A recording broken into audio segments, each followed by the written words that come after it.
Hello everyone, এইমার্স একাডেমিতে তোমাদের সবাইকে স্বাগতম। আজকের বিষয় হলো টেন্স, যার প্রথমে আছে প্রেজেন্ট ইনডেফিনিট টেন্স। আমরা প্রেজেন্ট ইনডেফিনিট টেন্স চিনব কীভাবে? তার রুল হলো একটা সাবজেক্ট থাকবে, ভার্বের বেস ফর্ম থাকবে এবং সবশেষে অবজেক্ট থাকবে।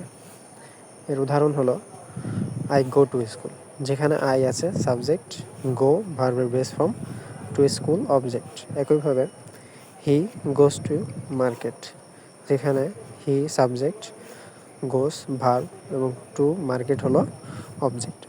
এখানে একটা বিষয় খেয়াল করার লক্ষ্য করবে, আই এর পরে গোই ছিল, কিন্তু যখন হি ব্যবহার করা হয়েছে তখন কিন্তু গোস হয়ে গেছে।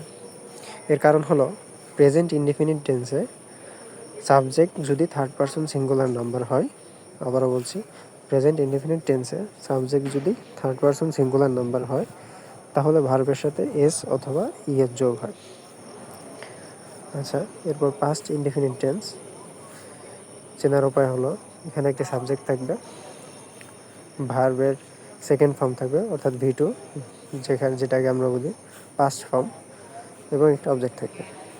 উদাহরণ হিসেবে আই ওয়েন্ট টু স্কুল, এখানে আই আছে subject, went V2, to school object, এবং হি ওয়ান্টস টু মার্কেট, এখানে একটু ভুল আছে, হি ওয়েন্ট টু মার্কেট হবে, হি ওয়েন্ট টু মার্কেট। আর প্রতিটি টেন্সের সংজ্ঞায় একটা জিনিস কমন থাকবে, সেটা হলো সাবজেক্ট এবং অবজেক্ট।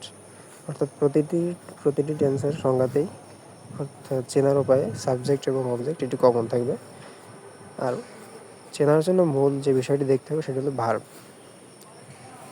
প্রেজেন্ট ইনডেফিনিট টেন্সে V1 থাকবে, পাস্ট ইনডেফিনিট টেন্সে V2 থাকবে। আশা করি প্রেজেন্ট ইনডেফিনিট এবং পাস্ট ইনডেফিনিট বুঝতে পেরেছো।